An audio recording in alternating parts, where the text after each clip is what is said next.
Assalamualaikum warahmatullahi wabarakatuh. Jumpa lagi teman, balik lagi nih. Kali ini admin akan bawain cerita dari Simple Man.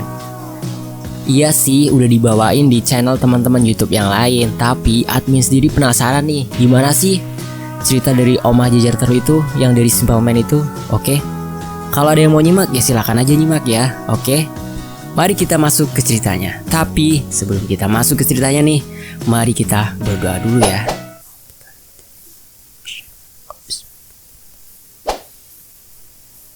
Allahumma sholli ala Sayyidina Muhammad, amin. Oke, kita masuk ke ceritanya.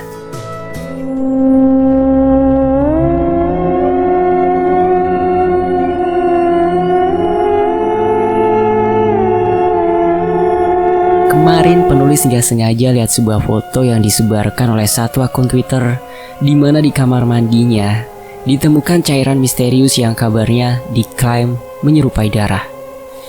Hal ini mengingatkan penulis dengan salah satu rumah di desa penulis yang memiliki fenomena serupa. Fenomena munculnya bagian-bagian ganjil di dalam rumah yang membuat semua orang yang dulu pernah terlibat masih bertanya-tanya sampai saat ini. Orang di desa penulis menyebut peristiwa ini dengan Omah Jejer Teluh. Pengen tahu ceritanya? Sebelum kita mulai, rasanya penulis mau menyapa dan berterima kasih terlebih dahulu kepada semua orang yang masih rela menunggu cerita-cerita penulis di sini. Sudah sangat lama rasanya bila mengingat kapan terakhir penulis memposting sebuah cerita di platform ini. Buat yang bertanya-tanya bagaimana cerita sebelumnya, penulis akan tetap melanjutkan, tapi setelah ini ya. Karena hari ini adalah hari pertama penulis kembali ke sini, jadi izinkan penulis mulai pemanasan dulu. Maklum, penulis udah lama gak menyentuh platform dengan akun ini. Penulis juga ada berita bagus untuk kalian nih, teman-teman nih. Yang tanya-tanya ya, masih ada yang mengingat cerita Sorop? Masih ada yang ingat? Nah, sebenarnya cukup lama penulis sudah mendapat update dari narasumber bila penulis udah diperbolehkan untuk melanjutkan cerita tersebut. Jadi, tunggu sebentar lagi ya. Kita selesaikan satu-satu. Lalu, untuk cerita hari ini, tenang saja, ceritanya akan langsung selesai kok. Jadi, besok penulis bisa melanjutkan cerita yang sebelumnya tertunda. Daripada penulis makin banyak omong, kita mulai saja langsung ceritanya ya. Cerita ini adalah cerita tentang Omah Jejer Teluh. Kejadian ini terjadi saat saya masih menginjak sekolah dasar. Saya lupa tahun pastinya. Yang jelas saya dan keluarga baru saja pindah rumah dari yang sebelumnya tinggal di samping rumah Rombe ke tempat baru. Ada yang masih ingat rumah Rombe? Ya, masih di desa yang sama, yaitu Omah Jejer Teluh, atau dalam bahasa Indonesianya Rumah Berjejer 3. Omah Jejer Teluh mungkin tidak banyak orang Jawa sekarang yang tahu maksud dari istilah ini, karena fenomena seperti ini sudah langka terjadi. Bahkan mungkin sudah tidak, karena Omah Jejer Teluh rupanya memiliki arti kelam yang dulu sangat dipercaya terutama bagi orang-orang tua. Omah Jejer Teluh adalah dua rumah menghadap satu rumah tunggal. Dua rumah menghadap satu rumah tunggal. Dua rumah menghadap satu rumah tunggal. Dan bila dilihat dari sudut atas membentuk pola segitiga. Udah ada gambaran belum teman-teman? Saya ulangi lagi ya. Dua rumah menghadap satu rumah tunggal dan bila dilihat dari sudut atas membentuk pola segitiga. Hal inilah yang membuat orang-orang tua di tempat penulis sangat menentang pembangunan rumah baru ini karena dikhawatirkan membentuk pola segitiga yang dapat mendatangkan musibah bagi dua rumah lain. Kalau kata kakek saya, ngundang braung. Braung sendiri itu penggambaran dari makhluk hitam yang menyerupai genderuwo, tapi bola matanya saja sebesar tempeh. Jadi makhluk ini lebih besar lagi dan biasanya dia memilih satu rumah untuk ditempati. Balik ke rumah baru. Dua penghuni yang sebelumnya sebenarnya sudah menentang pembangunan ini, tapi tidak bisa berbuat apa-apa karena bagaimanapun pembangunan ini dinyatakan sah. Selidik demi selidik, pembangunan rumah baru ini rupanya untuk rumah kos dari pabrik gula. Terlibatnya pihak pabrik membangun rumah ini membuat banyak warga curiga bila pembangunan ini disengaja untuk membuat istilah omah jejer telu ini terwujud. Tapi sayangnya, tidak ada orang yang memiliki bukti hal ini. Lagi pula ini hanya istilah goib yang tidak dapat dibuktikan.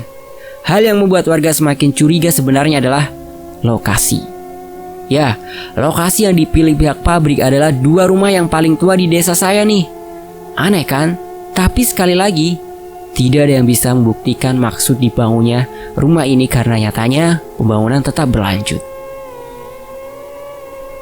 Bisa dibilang, terbentuklah istilah ini dari 2 rumah tua dengan 1 rumah baru yang membentuk pola segitiga. Hal ini diperparah dengan salah satu rumah tua tepat di halaman rumahnya terdapat kuburan keluarga. Konon setiap malam Jumat, 1 dari 2 nisan ini bisa terbang. Tapi hal ini tidak terlalu menakutkan bila dibandingkan dengan cerita-cerita selanjutnya. Cerita nisan terbang sendiri sudah banyak disaksikan oleh warga yang berjaga. Jadi bukan hal yang baru, tapi yang paling menakjubkan justru terjadi di rumah baru ini, rumah kos ini. Saya ingat cerita ini ramai dibicarakan 1 minggu setelah batu pertama diletakkan. Malam hari terdengar dari jendela rumah Ibu Rismoyo suara wanita menangis. Ibu Rismoyo ini usianya 60-an. Beliau tinggal bertiga dengan anak dan cucunya di bawah atap di dalam kamar beliau yang jaraknya tidak terlalu jauh dari pembangunan rumah baru. Ibu Rismoyo yakin-yakinnya mendengar suara wanita menangis. Takut dengan suara itu, Ibu Rismoyo pergi ke kamar anaknya. Saat menuju ke kamar anaknya, Ibu Rismoyo terkejut dengan suara telepon yang berdering. Waktu itu yang punya telepon bisa dibilang orang kaya, bahkan orang-orang yang sangat kaya. TV aja tidak banyak yang punya. Bisa dibilang Ibu Rismoyo ini orang berada. Ibu Rismoyo berhenti memandang ke atas meja tempat telepon berdering. Antara bingung dan takut, Ibu Rismoyo ragu untuk mengangkatnya. Namun, beliau ingat bahwa suami dari anaknya mungkin yang sedang menelpon, membuat wanita tua ini akhirnya memutuskan untuk mengangkatnya. Halo, suaranya gemetar saat menjawab telepon. Lama menunggu Ibu Rismoyo tak juga mendengar jawaban. Beliau mengulangi pertanyaan yang sama. Halo? Tetap saja, siapapun yang ada di balik telepon itu pasti sedang mengerjai dirinya. Tapi saat Ibu Rismoyo mau menutup, suara tangisan dari wanita itu terdengar. Lirih sekali, sampai membuat wanita tua ini penasaran. Halo mbak, begitulah Ibu Rismoyo bertanya. Saat itu, barulah suara di ujung lain itu menjawab. Ngapunten, kula nyuwun tulung. Kaget, Ibu Rismoyo mencoba menunggu. Anak kula sek tesedo bu, kula nyuwun tulung. Jenengan sirami kembang benjing nggih, ben anak kula iso tenang, gak ganggu jenengan sak keluarga. Jenengan sinten? Tanya Ibu Rismoyo. Tapi suara di ujung telepon tak terjawab. Tak menjawab. Hanya suara nafasnya yang terdengar jelas seperti sesenggukan saat seseorang sedang menangis. Malam itu, bulu kuduk Ibu Rismoyo sebenarnya sudah berdiri, namun beliau masih mencoba untuk kuat menunggu. Saat itulah, suara menangis yang sebelumnya terdengar diri itu berubah menjadi suara tawa cekikikan. Ibu Rismoyo ketakutan sekali sampai langsung menutup telepon. Tapi tak lama kemudian, suara telepon kembali berdering. Ibu Rismoyo merasa ada yang mengawasi dirinya. Di ruang tengah, dalam kondisi lampu dimatikan, Ibu Rismoyo berdiri mematung melihat telepon yang terus-menerus berdering. Akhirnya, setelah berpikir bahwa mungkin memang ada yang sedang mengerjai beliau, Ibu Rismoyo memberanikan diri mengangkat telepon sambil membentak. Sekali lagi hening. Ibu Rismoyo tidak mendengar jawaban apapun dari entah siapa yang ada di ujung telepon. Sampai akhirnya lagi-lagi suara tangisan dari wanita itu terdengar. Kali ini Ibu Rismoyo mendengarnya secara langsung. Suara itu terdengar dekat sekali. Tanpa menggunakan telepon, Ibu Rismoyo bisa mendengar suara itu secara langsung. Hal ini membuat Ibu Rismoyo berniat untuk pergi. Seperti tahu apa yang akan dilakukan wanita tua itu, sosok misterius itu ditelepon lalu berkata, "Kulo sakniki wonten nang sepele jenengan." Ibu Rismoyo menoleh melihat seluruh ruang tengah. Namun, beliau tak mendapati siapapun di sini. Ketakutan sudah menguasai wanita malang itu. Dia membanting telepon lalu bergegas lari ke kamar anaknya. Sampai di sudut matanya ia melihatnya. Sosok wanita menggendong bayi yang masih merah. Tapi Bu Rismoyo tidak lagi peduli. Dia sudah melesat masuk ke kamar anaknya. Anaknya terbangun melihat ibunya, menatap dirinya dengan ekspresi ketakutan. Ada apa, Bu? Ibu Rismoyo hanya menggelengkan kepala. Dia tak bisa bicara. Setelah kejadian malam itu, Ibu Rismoyo tak lagi bisa bicara. Selain itu, dia juga sering menjerit bila ditinggal sendirian di rumah. Hal ini membuat menantunya yang tinggal di luar kota memutuskan untuk pulang. Tapi semua ini baru saja dimulai. Pembangunan rumah baru ini awalnya direncanakan memiliki 2 lantai. Hal yang membuat warga geleng kepala. Siapa orang yang ada di balik pembangunan rumah ini? Namun sayangnya, saat pengocoran, tiba-tiba pembangunan berhenti bertepatan dengan dikeluarkan surat pabrik gula bangkrut. Bisa dibilang setelahnya, rumah ini menjadi terbengkalai. Meski bangunan sudah selesai, kos yang awalnya untuk para pekerja akhirnya tidak laku. Karena satu-satunya penunjang diadakannya kos ini adalah karena pabrik gula. Kalau pabrik gula bangkrut, siapa yang mau kos di sini? Selama berbulan-bulan, rumah ini akhirnya dibiarkan kosong. Suatu malam, penghuni rumah di seberang melihat ada yang janggal dari rumah ini, di mana di dalam rumah kosong dia melihat sebuah cahaya. Satu hal yang membuat dirinya penasaran, siapa yang masuk ke dalam rumah ini? Berbekal sarung tersampir di badan dengan senter jumbo di tangan, Pak Ageng keluar dari rumahnya. Beliau berniat untuk memeriksa rumah kosong ini. Takutnya bila ada maling bersembunyi. Ia menyeberang jalan lalu menggeser pagar yang menutupi rumah kosong, lalu melangkah masuk. Pak Ageng memeriksa setiap sudut rumah, tapi dia tak menemukan apapun yang bisa menjawab pertanyaan tadi. Kesempatan ini digunakan Pak Ageng untuk melihat-lihat keseluruhan rumah. Beliau menemukan 4 kamar dengan dapur umum.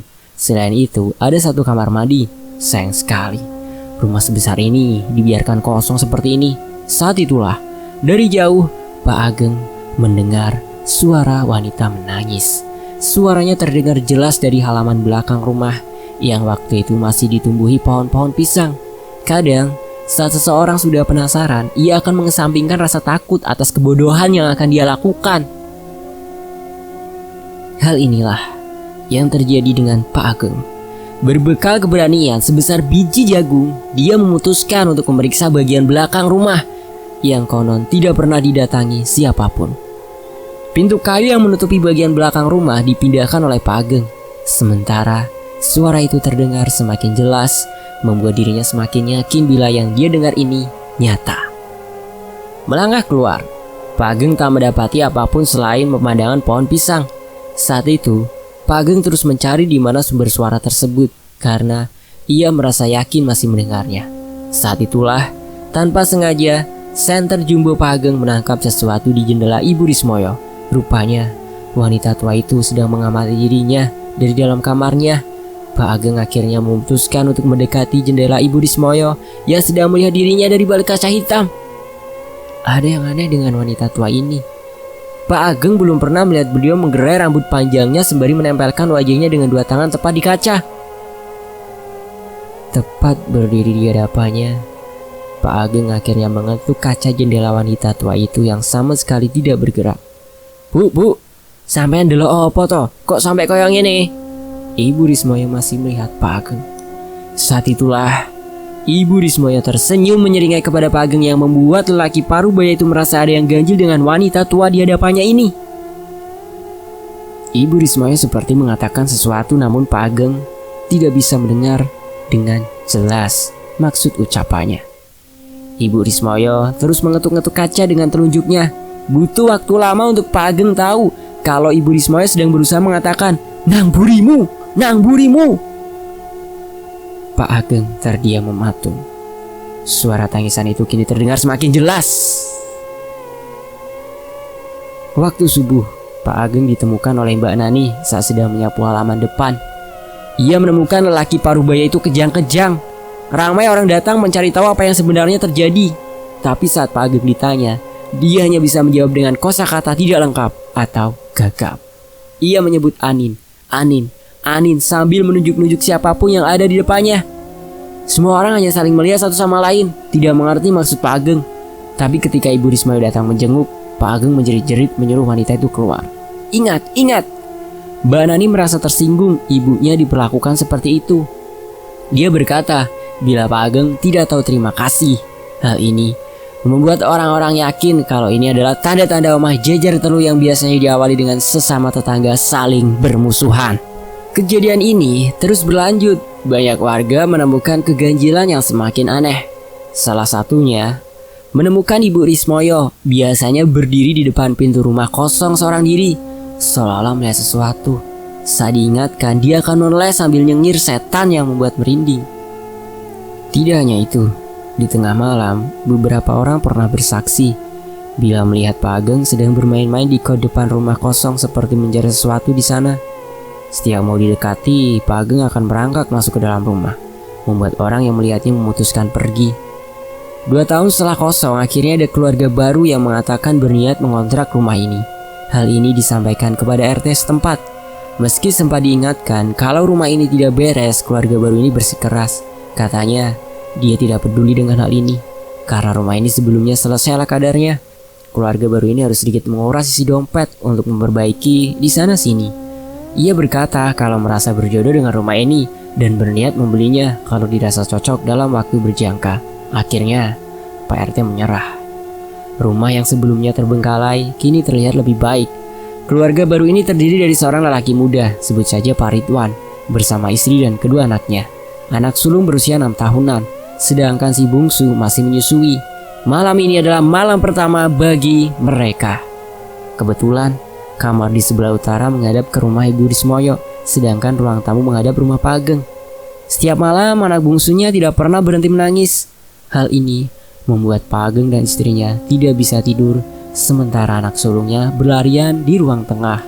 Namun tidak ada yang lebih membuat Pak Ridwan merasa heran saat menemukan Pak Ageng berdiri di gerbang rumahnya, mematung menatap kosong ke arah rumahnya. Hal ini terjadi setiap malam antara pukul 12 malam. Saat Pak Ridwan menenangkan anaknya di ruang tamu bersama istrinya, mereka mengawasi Pak Ageng dari kaca jendela ruang tamu. Takut terjadi hal-hal yang tak diinginkan, Pak Ridwan keluar untuk mengingatkan Pak Ageng. Tapi lelaki itu justru tersenyum sebelum melangkah mundur.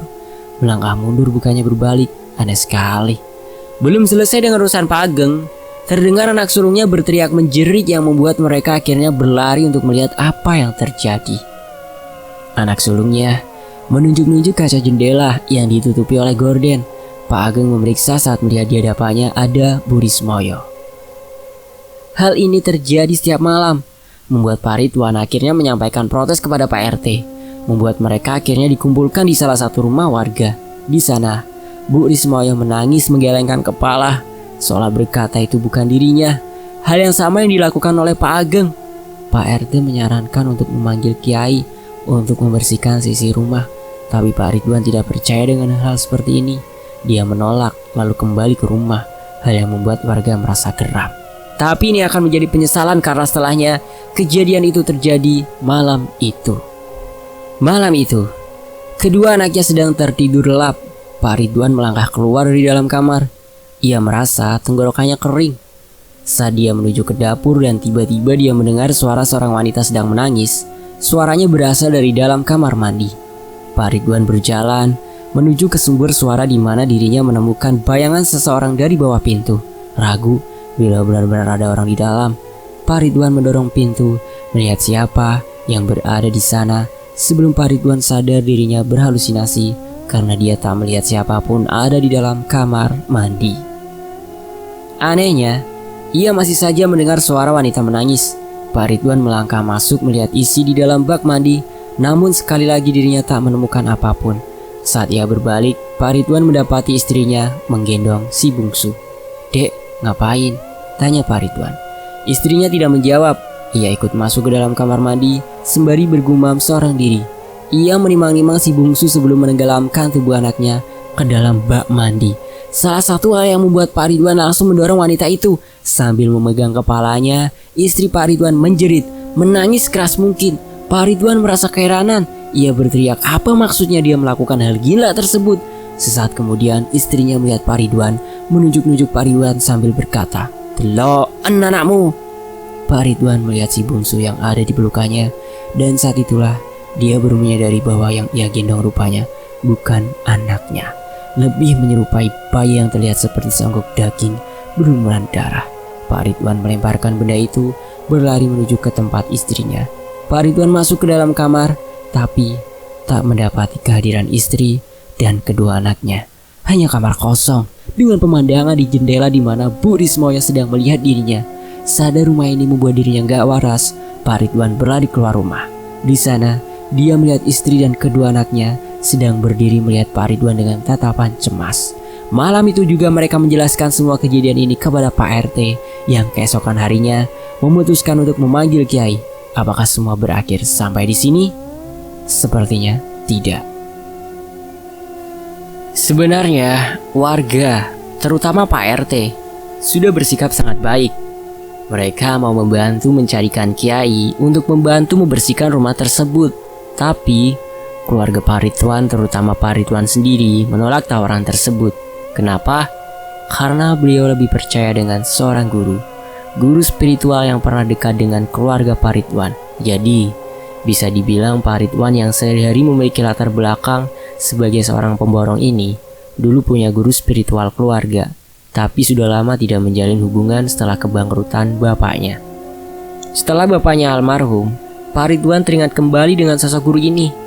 Beliau pun mendatangkan lelaki tua ini yang untuk jalan saja harus dibantu dengan tongkat. Hal ini sebenarnya ditentang dengan tetua desa saya, tapi Pak Ridwan ngeyel berkata bahwa beliau sudah keluar uang banyak untuk rumah ini. Warga pun mengalah. Para tetangga di samping rumah Pak Ridwan merasa ada sesuatu yang tidak enak akan terjadi, tapi ya padahal mereka tidak bisa berbuat apa-apa. Jadi apa yang dilakukan oleh guru spiritual ini? Ini adalah satu-satunya yang saya ingat tentang rumah ini, di mana ritual dilakukan di hadapan beberapa warga, seperti tontonan saja. Pertunjukannya sendiri dilakukan di belakang rumah Pak Ridwan. Malam itu bertepatan dengan Kamis Legi. Kalau tidak salah ingat, orang tua itu yang sebut guru seperti paranormal pada umumnya duduk bersila di atas tanah sambil menggeleng-gelengkan kepalanya. Beberapa kali dia membuka mata melotot pada sudut-sudut tertentu. Beberapa kali dia juga tertawa sendirian. Malam yang awalnya tenang, tapi mendadak seperti ada sesuatu yang benar-benar membuat siapapun yang di sana merasa gelisah. Saya yang masih anak-anak akhirnya disuruh pulang oleh orang-orang tua. Mereka bilang hal seperti ini tidak untuk dilihat. Tahu apa yang saya lihat sebelum pergi? Orang yang menyebut dirinya guru itu memukul-mukul telapak tangannya pada sebatok kelapa, lalu merobek kulit keras buah tersebut dengan sekali cabik, lalu menuangkan isi buah tersebut yang di dalamnya tak berisi air, tapi sesuatu yang hitam kental. Saya yang melihat merasa mual karena benda itu diletakkan di atas tanah. Butuh 4-5 buah kelapa sampai membentuk gumpalan yang sampai hari ini saya tidak tahu itu apa. Setelahnya dia menari seperti peran dalam pertunjukan ludruk sambil bergerak seperti tokoh wayang. Dia berbicara sendiri, marah-marah sendiri sambil menunjuk-nunjuk beberapa tempat. Saya yang masih penasaran sudah mencoba mencuri-curi lihat, tapi orang tua waktu itu sampai harus memaksa kami untuk pulang. Jadi saya tidak tahu akhir pertunjukannya seperti apa. Yang saya tahu adalah hasil dari pertunjukan itu yang saya dengar dari mulut anak-anak yang lebih tua. Mereka melihat sampai pertunjukan berakhir di mana seluruh anggota keluarga Pak Ridwan diberi jimat khusus yang katanya diambil dari jantung pohon pisang. Untuk anak-anak Pak Ridwan diberi kalung berbentuk persegi 4 berwarna hitam yang disebut suwo. Sedangkan Pak Ridwan diberi kemuning seperti keris, hanya saja lebih kecil, ukurannya sebesar ibu jari. Lalu apa yang terjadi sebenarnya? Begini. Rupanya di belakang rumah, tepat di kiri pondasi, ditemukan sebuah kuburan tua yang digali serampangan lalu ditutup oleh semen. Saat diperiksa oleh warga atas perintah dari orang yang menyebut dirinya guru, ditemukan sebuah kuburan bayi. Hal yang ganjil dari semua ini adalah tidak ada yang tahu siapa pemilik bayi malang itu yang dipendam di samping pondasi rumah. Pak RT waktu itu sangat terkejut mendengarnya. Awalnya tidak ada yang percaya, tapi setelah dibuktikan rupanya benar. Ditemukan tulang-tulang dengan kain yang sudah tidak berbentuk. Yang menjadi masalah adalah siapa pemilik dari jasad bayi malang tersebut. Guru itu menyebut bila ada sesuatu yang mengganggu dirinya tentang pentingnya identitas penemuan ini, dia hanya berpesan untuk menguburkan jasad ini lebih layak sementara beliau mau mencari sendiri. Akhirnya, kuburan itu dipindahkan ke kuburan umum desa, tapi siapa sangka justru ini adalah awal semuanya. Awal dari sesuatu yang lebih berbahaya bersemayam di dalam rumah ini. Berhari-hari setelah pertunjukan si guru itu, tidak ada yang terjadi. Anak-anak Pak Ridwan mengenakan subuk mereka, sementara kemuning yang ada di dapat Pak Ridwan disimpan di dalam almari. Keluarga Pak Ridwan tak lagi diganggu oleh makhluk yang kadang menyerupai wujud tetangganya itu. Tapi semua ini hanya sementara saja, karena pada malam itu Pak Ridwan baru pulang dari luar kota. Waktu itu belum ada yang punya handphone, hanya telepon rumah. Pak Ridwan menghubungi rumah dari wartel di samping jalan tol, ingin mengabarkan bahwa sebentar lagi ia pulang. Pak Ridwan menekan tombol telepon rumahnya. Tak beberapa lama, seseorang di ujung mengangkat panggilannya. Itu adalah istri Pak Ridwan. Mereka saling berbicara satu sama lain, tapi ada yang aneh. Sayup-sayup, Pak Ridwan mendengar suara lain. Suara seperti merintih menangis. Suaranya pelan sekali. Pak Ridwan bertanya, "Dek, Acung nangis?" Acung adalah si bungsu. Mendengar hal ini, istri Pak Ridwan awalnya diam saja. Ia berkata kalau si Acung sedang tidur. Pak Ridwan lalu diam sebelum bertanya kembali, "Beneran? Kok kayak ada yang nangis?" Selama perjalanan bus malam, Pak Ridwan tidak bisa duduk dengan tenang. Wajahnya terlihat resah. Entah kenapa, setelah menghubungi istrinya, justru malah membuat Pak Ridwan khawatir terjadi sesuatu dengan keluarganya. Hal ini ditangkap oleh seorang kernet bus yang melihatnya. "Enten opo to, Pak? Kok koyoke ono masalah?" Pak Ridwan hanya tersenyum, enggan menceritakan masalahnya. Tapi si kernet bus seperti tahu sesuatu. Dia terus melihat Pak Ridwan mencuri-curi pandang. Hal ini disadari oleh Pak Ridwan. Saat Pak Ridwan mengatakan di mana dia akan turun, si kernet lalu berujar, "Pak, nanti kalau pulang gak ada salahnya mencuci kaki terlebih dahulu dan jangan lupa untuk melihat bayangan." Pak Ridwan tidak mengerti maksud pemuda yang usianya mungkin setengah dari usianya. Ia hanya mengangguk saat bus mulai memelankan laju kecepatan sebelum Pak Ridwan melangkah turun. Bus kembali melanjutkan perjalanan. Kernet itu masih memandang Pak Ridwan. Jarak antara jalan raya dengan rumah tidak terlalu jauh. Pak Ridwan berjalan sendirian menuju ke rumah, tapi entah kenapa saat ia sedang berjalan, seperti ada yang terus membuntuti dirinya. Hal ini membuat Pak Ridwan berkali-kali harus berhenti melihat ke belakang, tapi anehnya tak ditemukan siapa-siapa. Setiap kali langkah Pak Ridwan terdengar, lagi-lagi perasaan seakan-akan ada yang membuntuti dirinya terasa lagi. Semakin lama semakin intens. Pelan-pelan Pak Ridwan mulai merinding, terutama saat suara-suara mulai terdengar di telinganya. Ia sampai di rumah dini hari. Setelah mengambil kunci dari kantong celananya, Pak Ridwan melangkah masuk. Hal pertama yang dia lakukan adalah menuju ke kamar tempat istri dan anaknya sedang tidur. Tapi ada kejadian aneh karena sebelum Pak Ridwan masuk ke kamar istrinya, ia melihat si sulung mengintip dari pintu kamarnya. Saat Pak Ridwan melihat itu, si sulung langsung menutup pintu lagi. Hal ini membuat Pak Ridwan termenung sejenak. Ia merasa semakin janggal.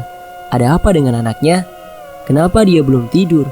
Hal yang tidak biasa bagi si sulung.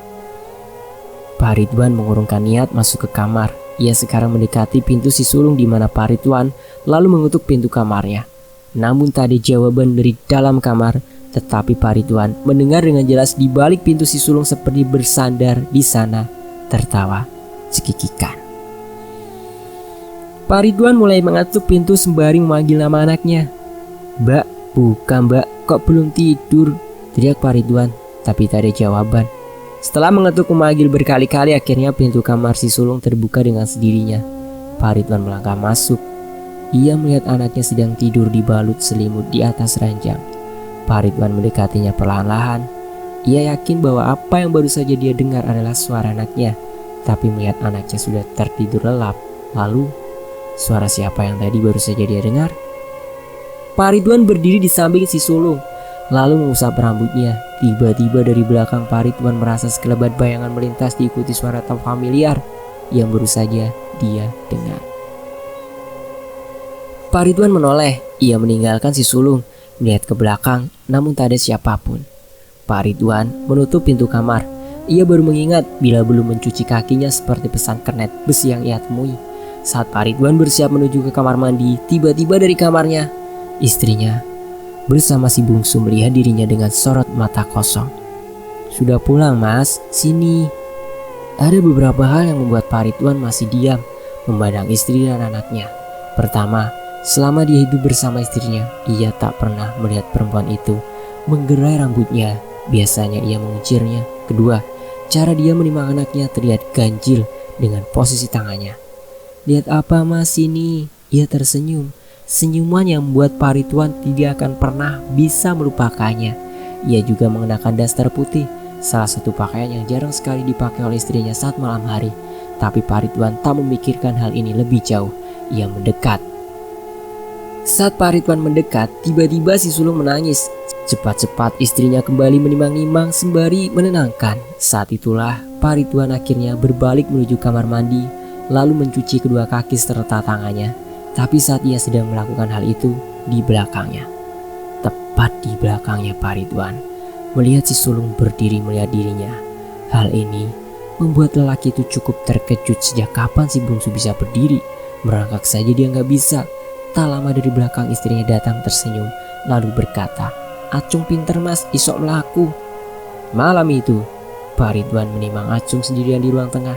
Ia ingin anak itu tidur, sementara istrinya mengawasi dirinya dari atas kursi. Saat itu, beberapa kali Pak Ridwan melihat ke arah kamar si sulung di mana ia melihat gadis itu lagi mengintip lalu menutup pintu lagi. Hal ini terjadi berulang-ulang kali. "Dek, itu anakmu kok nggak tidur?" "Siapa?" "Si Mbak itu loh, ngintip terus." Istri Pak Ridwan tertawa kecil lalu berkata, "Biarkan saja, nanti kalau lelah juga tidur sendiri." Pak Ridwan hanya diam mendengarnya. Semua semakin aneh. Saat itulah suara telepon berdering. Pak Ridwan menoleh melihat istrinya yang kebetulan juga melihat dirinya. Siapa di hari seperti ini menelpon? Pak Ridwan sembari menggendong Acung mengangkat telepon. Ia masih bisa melihat si sulung mengintip dirinya. "Halo? Mas di rumah?" Pak Ridwan hanya diam mendengarkan. "Aku dari sore ke rumah ibu sama anak-anak. Tadi wes tak hubungi tempatmu kerja, katanya kamu udah balik. Gak tahu kenapa aku gak tenang, makanya aku nelpon mas." Wow. Pak Ridwan melirik istrinya masih memandang dirinya, memperhatikan. Pak Ridwan menutup telepon lalu berjalan meninggalkan istrinya masuk ke kamar. Sesaat kemudian dia mengikuti dirinya. Tak hanya itu, si sulung juga mengikuti, sementara Acung masih ada di tangannya. Pak Ridwan membuka almari mencari di mana kemuningnya disimpan. Semakin lama Acung terasa semakin berat.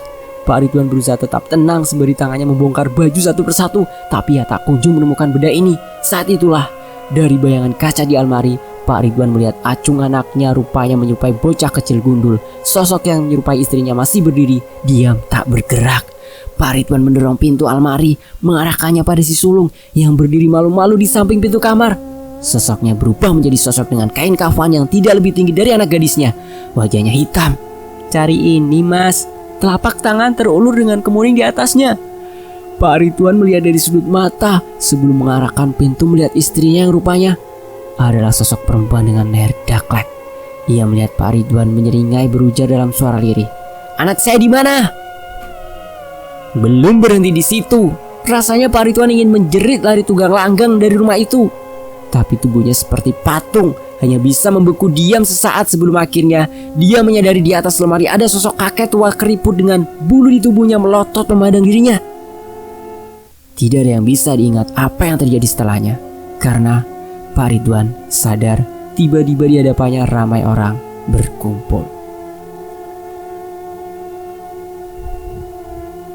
Ada seorang lelaki mengenakan sorban putih memandang Pak Ridwan sembari menepuk-nepuk bahunya. Istri dan kedua anaknya langsung mendekati Pak Ridwan. "Omahmu saiki rame pol demit sing mok gowo mbuh tekan ndiku." Pak Ridwan tidak mengerti, tapi istrinya segera menceritakan bila sudah 1 minggu ini Pak Ridwan bersikap aneh. Ia menangis seorang diri di kamar. Selama itu juga tak ada yang bisa dilakukan selain mengirimkan doa di dalam rumah, termasuk Pak Kiai yang didatangkan untuk membersihkan rumah. Pak Ridwan tidak mengerti. Ia meminta lelaki itu menjelaskan lebih jauh apa yang sebenarnya terjadi. Pak Kiai akhirnya menunjukkan sesuatu. Siapa sangka bila semua ini ada hubungannya dengan kuburan bayi yang ditemukan. Singkatnya, siapapun yang membangun rumah ini memiliki maksud tersembunyi yang tidak diketahui tujuannya. Bisa saja ingin membuat celaka Bu Rismoyo atau rumah di depan milik Pak Ageng. Intinya, kuburan bayi itu digunakan hanya untuk memperkuat tanah ini. Karena sebenarnya rumah Bu Rismoyo atau rumah Pak Ageng tidak kalah angker. Hal ini diperkuat di mana Bu Nani bercerita bahwa semenjak rumah yang Pak Ridwan tinggali dibangun, banyak kejadian janggal terjadi. Salah satunya, Bu Rismoyo berkata bahwa setiap malam ia didatangi oleh sosok yang tidak bisa ia lihat. Dia selalu menemui Bu Rismoyo memijat kaki dan badannya. Saat Bu Rismoyo mulai membaca doa untuk mengusir makhluk itu, sosok itu tertawa mengikuti Bu Rismoyo membaca doa yang sama. Astagfirullahaladzim. Pak Ageng lebih parah lagi. Kuburan di depan rumahnya adalah milik buyut yang sudah lama ada di sana. Sejak rumah Pak Ridwan dibangun, setiap malam kamar Pak Ageng diketuk terus-menerus oleh sosok menyerupai buyutnya. Hanya saja tubuhnya dalam kondisi hancur, dipenuhi daging busuk. Pak Kiai mengatakan semua itu dimulai dari kedatangan bayi yang dikubur di sini. Semenjak bayi itu dipindah, sosok yang menjaga tempat ini yang dipercaya sebagai ibu dari bayi tersebut mulai menerima semua demit mengundangnya ke tempat ini. Namun, semua sudah berakhir. Pak Kiai menunjukkan botol bening kecil yang ditutup dengan kertas berwarna kuning, diikat dengan akar serabut. Ia meminta izin kepada Pak Ridwan menanam benda itu di bawah pondasi rumah ini. Namun Pak Kiai melarang keras siapapun untuk menggali dan membuka penutup botol ini. Pak Ridwan tampak bingung, kenapa harus ditanam di rumahnya? Kenapa tidak di rumah Bu Rismoyo atau Pak Ageng? Hal ini membuat dua keluarga itu langsung berdiri lalu menunjuk Pak Ridwan. Sejak Pak Ridwan memanggil guru tersebut tanpa sadar rumah ini adalah sumber masalahnya. Tapi Pak Kiai menjelaskan bahwa alasannya sebenarnya karena rumah ini yang dipilih oleh Braung untuk tinggal. Pak Kiai tidak keberatan menunjukkannya kepada Pak Ridwan, namun lelaki itu menolak. Selain itu sebenarnya makhluk yang sekarang disimpan di dalam botol bisa saja dibuang ke Alas Purwo atau alas-alas di timur. Tapi percuma saja, mereka sudah kadung kerasan dengan tanah di Oma Jejer Telu, sehingga tidak akan menyelesaikan masalah. Dengan menanam botol di rumah ini, setidaknya tak akan ada lagi gangguan apapun selama Pak Ridwan tinggal. Asalkan rumah kembali bersih dengan diisi oleh doa-doa yang menyenangkan. Pak Ridwan akhirnya setuju. Satu hal yang membuat keluarga Rismoyo dan Pak Ageng lega mendengarnya. Tapi 1 minggu kemudian, Pak Ridwan bersama keluarga memutuskan pindah rumah. Hal yang cukup mengejutkan. Tapi tidak ada yang bisa melarang keputusan keluarga Ridwan. Ia sudah mengikhlaskan semua uang untuk membangun rumah ini, meski hasil akhirnya ia tak jadi membeli rumah ini. Berikutnya, rumah ini akhirnya dialihfungsikan menjadi tempat kos murah. Bagi anak-anak yang bekerja di pabrik kertas yang baru didirikan, di sini babak kedua rumah dimulai. Cerita Maju Cerita selesai. Terima kasih buat Simpleman. Ceritanya emang bagus banget. Admin Didi. Terima kasih buat teman-teman ya. Wassalamualaikum warahmatullahi wabarakatuh. Sampai jumpa di kisah lainnya.